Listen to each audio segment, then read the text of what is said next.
If you're experiencing issues with the Elden Ring update getting stuck, follow these steps to resolve the problem quickly. Step 1. Check your internet connection. Ensure that your internet connection is stable. A weak or intermittent connection can cause updates to stall. Try restarting your router or connecting via a wired connection if possible. Step 2. Restart the game. Close Elden Ring completely and restart it. Sometimes, simply restarting the game can help it recognize the update and continue the download process.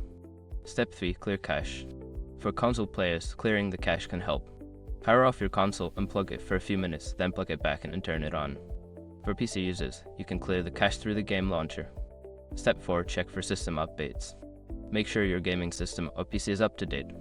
Sometimes system updates are required for game updates to proceed. Check your system settings for any pending updates. Step 5. Reinstall the game. If all else fails, consider uninstalling and unreinstalling Elden Ring. This can resolve any corrupted files that may be causing the update to get stuck. By following these steps, you should be able to resolve the update issue and get back to playing Elden Ring smoothly.